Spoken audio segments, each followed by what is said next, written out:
মাত্রই দুইটা আইন এখানে পাশ করা হলো। আমরা জানি যে সরকার দল এখানে সংখ্যাগরিষ্ঠ, তারা যেভাবে চাইবেন সেভাবে আইন পাশ হবে, সেটাই এখানকার ফ্লোরে মানে এখানে হাউজের বাস্তবতা।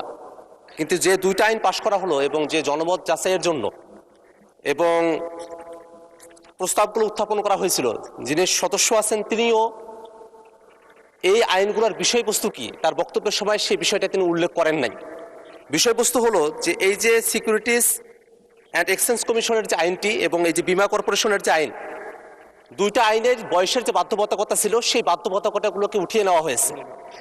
বিলের দিকে তাকালে মনে হয় যে খুবই সংক্ষিপ্ত একটা কথা, যে কমা সেমিকোলন তার পরিবর্তে দাড়ি প্রতিস্থাপিত হবে, শর্তগুলো বাদ যাবে, দেখে মনে হয় যে যেন বা এখানে কোনো কিছুই হইতেছে না।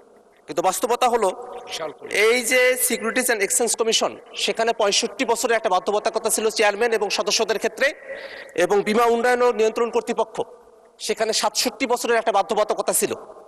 বিষয়টি হলো মাননীয় অর্থমন্ত্রী তার বক্তব্যে বলেছেন যে যোগ্য লোক নিয়ে আসা দরকার, দক্ষ লোক নিয়ে আসা দরকার, এই কারণে বয়সের বাধ্যবাধকতা তারা উঠিয়ে দিচ্ছেন। প্রশ্নটা হলো যে এটা কি কোনো ব্যক্তিকে মাথায় রেখে এটা করা হচ্ছে নাকি একটা পলিসিকে মাথায় রেখে এটা করা হচ্ছে? আমাদের যেটা ধারণার বিষয়, যেভাবে বাংলাদেশ ব্যাংকে একটা নিয়োগ হয়েছে সেভাবে যদি কোনো বিশেষ ব্যক্তিদেরকে মাথায় রেখে এই আইনে বয়সের যে বাধ্যবাধকতা ছিল সেটাকে যদি উঠিয়ে দেওয়া হয়, তাহলে মাননীয় মন্ত্রী যেমন দক্ষ এবং যোগ্য লোকের কথা বলেছেন, সেই জায়গাটাতে কিন্তু একটা কন্ট্রাডিকশন তৈরি করবে।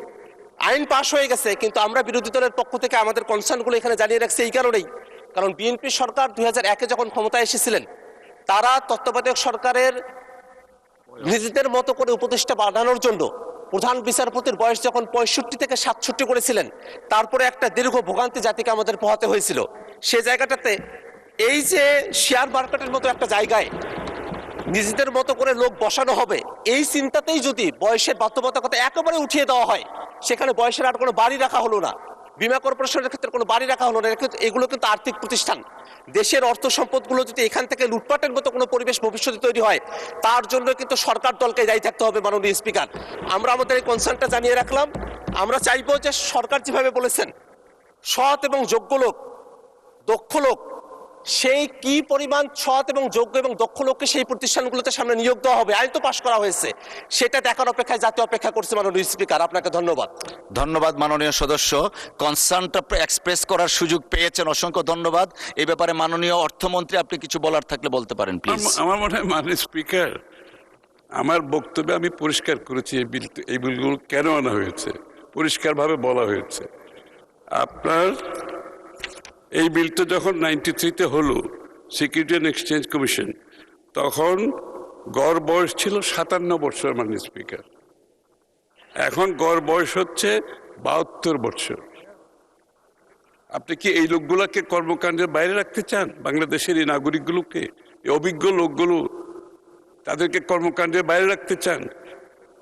কোথায় 57 বছর, এখন 72 বছর।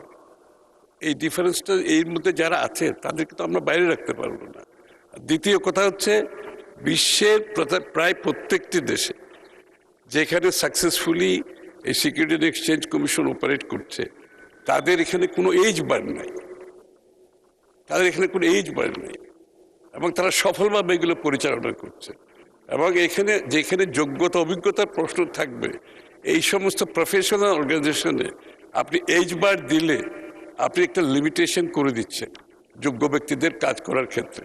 সেটা তো আমরা চাচ্ছি না। সেটা বিমার ক্ষেত্রেও প্রযোজ্য, সেটা যে কোনো প্রতিষ্ঠানের ভেতর প্রযোজ্য। যেখানে গড় এজ পরিবর্তন হয়ে গেছে, সেটাকে আপনাকে সমন্বয় করতে হবে। বাংলাদেশের আগামীর অর্থনীতির যে নতুন প্রেক্ষাপট সৃষ্টি হচ্ছে, এখানে আপনার যোগ্য দক্ষ ব্যক্তিদের যদি আনতে চান, আপনাকে এগুলোকে মাথায় রাখতে হবে। এখানে ইমোশনের কোনো সুযোগ নেই। This is a professional job, এবং একটা ইকোনমিকে প্রফেশনালি চালাতে গেলে এই পরিবর্তন আনতে হবে বাংলাদেশে। ধন্যবাদ মাননীয় স্পিকার।